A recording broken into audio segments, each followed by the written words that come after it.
Bonjour frères et sœurs dans la foi en Jésus-Christ, c'est le révérend pasteur Adjou Menying sur votre chaîne YouTube Healing, Sunu Gospel Healing TV, notre évangile de guérison. Et je vous souhaite la bienvenue sur votre chaîne YouTube. Et je voudrais ce matin vous présenter une méthodologie pour préparer une étude biblique. Une méthodologie pour préparer un message, un sermon. Une méthodologie pour préparer un enseignement. Une méthodologie pour préparer un partage, une exhortation en famille sur le plan personnel. Vous savez, la Bible, c'est l'essentiel. Si vous n'avez pas une relation permanente avec la parole de Dieu, ce sera difficile pour vous en tant qu'enfant de Dieu de grandir. Une relation permanente, une relation de tous les jours avec la parole, être habitué à lire, être en contact avec la parole, ça nous fait grandir. Il faut être en contact avec la parole chaque jour. Comme le nouveau-né est permanemment en contact avec le biberon, avec le lait maternel. Comme le nouveau-né ne peut pas manquer du lait plusieurs fois par jour, ne manquez pas la parole plusieurs fois par jour. Ça nous aide à grandir. Ça nous aide à grandir sur le plan physique et sur le plan également de la croissance morale, de la croissance spirituelle. C'est la parole qui nous fait grandir. Qu'est-ce qu'il faut pour préparer une étude biblique? Il te faut effectivement une Bible. Il te faut un bloc-notes. Il te faut un crayon ou un stylo. Quand tu as les trois, tu prends un texte de la Bible. Il y a plusieurs façons. Je vais commencer par un premier, c'est-à-dire un verset. Mais il y a le verset, il y a le paragraphe, il y a le chapitre, il y a le livre. Commençons par le verset. Maintenant, quand vous ouvrez la Bible et vous prenez un verset pour étudier, le minimum, la première des choses, maintenant, les trois choses qui sont valables pour toutes les études, c'est il faut observation, interprétation, application. C'est classique. Observation, interprétation, application. C'est classique. Et quand vous commencez un verset, quand vous commencez un paragraphe, quand vous commencez un livre, quand vous commencez un chapitre, quand vous commencez votre étude biblique, vous commencez par la lecture. Je vous conseille de lire à haute voix. Une fois que vous avez lu à haute voix, voici ce qui suit. Vous passez par l'observation. Pendant l'observation, qu'est-ce que vous faites? Très bonne question. Vous vous posez la question en même. C'est l'observation. C'est tout simplement, j'essaie de déterminer ce que je vois. Qu'est-ce que je vois? Ce que je vois, ce sont les mots clés, les termes clés, les expressions clés. Très important. Et quand vous soulignez ces choses, cela constitue votre outil pour l'interprétation. Pendant l'interprétation, vous posez la question, ce que j'ai vu, ça signifie quoi? Quel est son sens? Et vous interprétez. Et quand vous finissez l'interprétation, vous posez la question qui suit, c'est que ce que j'ai compris, ce que je viens de décortiquer, comment ça s'applique à ma vie d'abord et à la vie des autres. Voyez, vous passez par qu'est-ce que je vois, qu'est-ce que je comprends, comment ça s'applique à ma vie. Observation, interprétation, application. Voyez, c'est très important. Pendant l'observation, les versets clés, les termes clés, les mots clés. Pendant l'interprétation, vous passez à autre chose, c'est-à-dire le sens de ces mots, de ces termes. Allez fouiller dans le détail de chaque terme clé, de chaque mot clé, là où ça vous renvoie. Une fois que vous soulignez ces choses-là, ça va vous renvoyer à ce qu'on appelle l'atmosphère d'un texte. L'atmosphère d'un texte, les autres l'appellent le contexte du texte.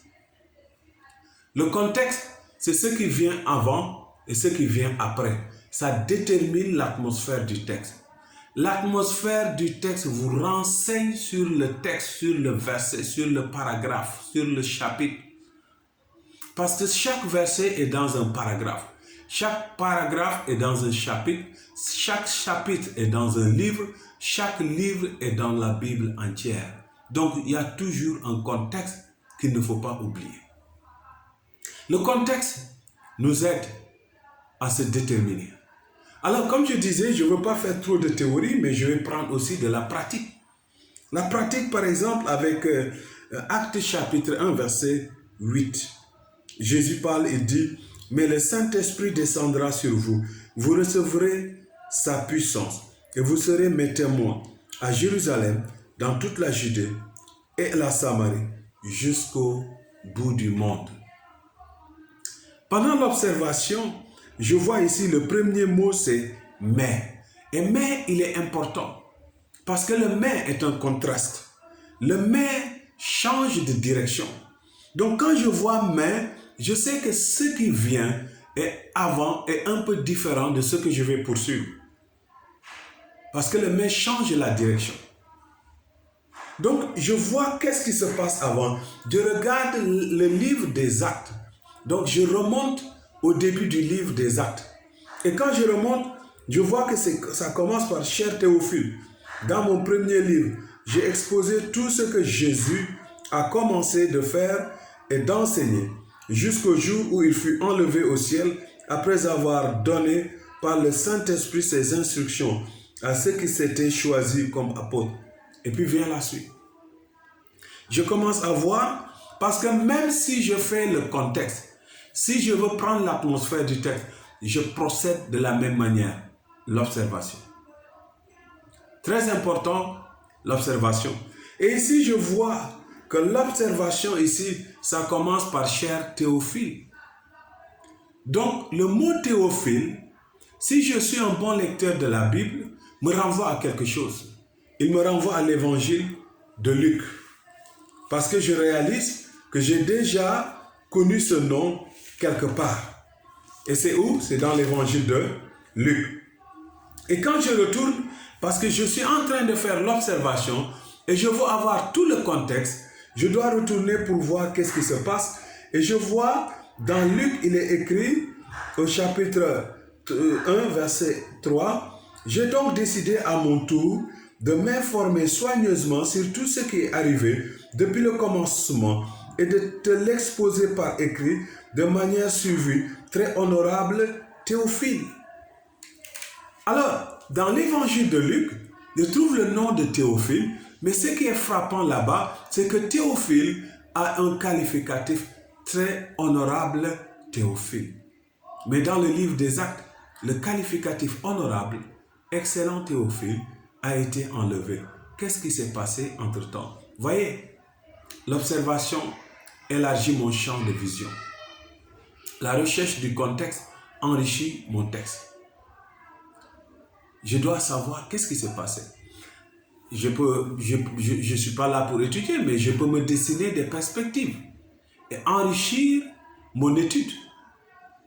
Peut-être Théophile, dans l'évangile, il était une personnalité honorable que le docteur Luc connaissait et Luc l'a envoyé la lettre et entre-temps, l'honorable Théophile s'est converti, devenu plus proche de Luc, plus familier de Luc et Luc n'a plus besoin de mettre le qualificatif honorable.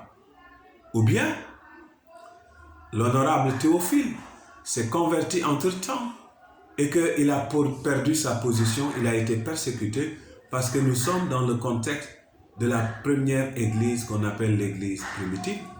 La persécution était là. Peut-être Théophile a été viré de ses fonctions. Vous voyez, ça m'enrichit l'enseignement. Ensuite, quand je continue, je vois qu'au verset 6, les apôtres vont poser à Jésus la question. Est-ce en ce moment, Seigneur, que tu rendras le royaume d'Israël? Alors, dans le verset 8, si je cherche les termes clés, je trouverai que d'abord le mot « vous », « vous recevrez »,« vous serez »,« vous » est un terme clé. Le « vous » là s'adresse aux apôtres. Donc, quand je retrouve, en cherchant le contexte, les apôtres en dialogue avec Jésus, je m'intéresse aux apôtres. Qui sont les apôtres? C'était les premiers disciples proches de Jésus que Jésus a formés en vue de le remplacer dans l'œuvre ou de le relever dans l'œuvre quand il va monter. Ils connaissaient Jésus, ils connaissaient son enseignement. Ils ont vécu des moments difficiles à la crucifixion de Jésus. Donc je relève tout ce que je connais des disciples. Et ça me donne l'idée de pourquoi ces gens-là maintenant sont en train de poser à Jésus la question qu'ils lui posent. Et comme j'ai dit, le contexte ou l'atmosphère, c'est ce qui vient en haut et en bas.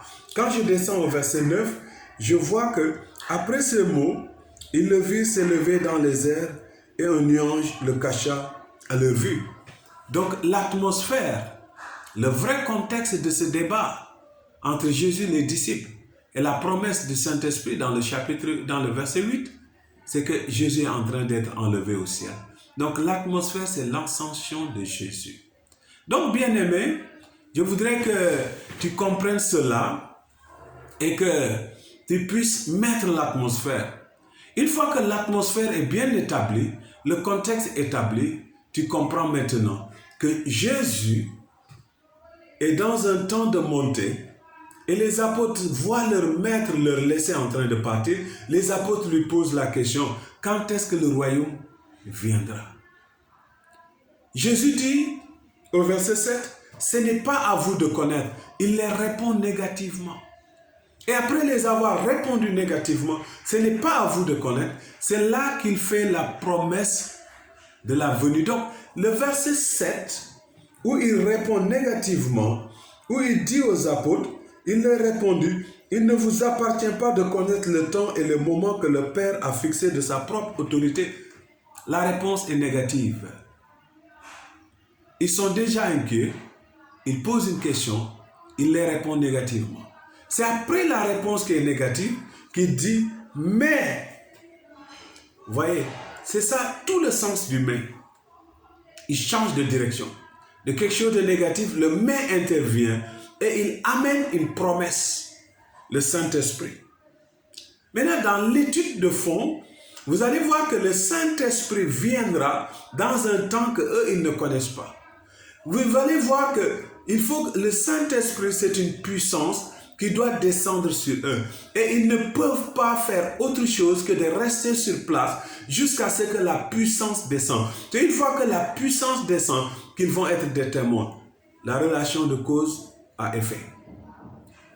Avant d'être témoin, c'est la descente du Saint-Esprit. La cause, c'est la puissance qui descend. L'effet, c'est qu'ils seront témoins. C'est important. Le mais.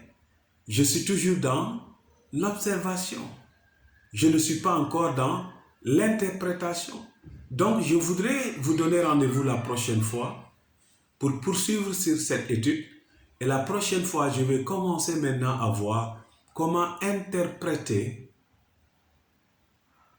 les faits que je viens de donner. Comment faire l'interprétation. Je me suis limité à l'observation qui consiste à souligner les versets clés, les termes clés, qui consiste à regarder ce que j'ai vu, qui consiste à déterminer l'atmosphère du texte et qui consiste à analyser ce que je trouve dans l'atmosphère du texte. Maintenant, après toutes ces choses, je passe à l'interprétation. Notre prochaine leçon sera sur l'interprétation que le Seigneur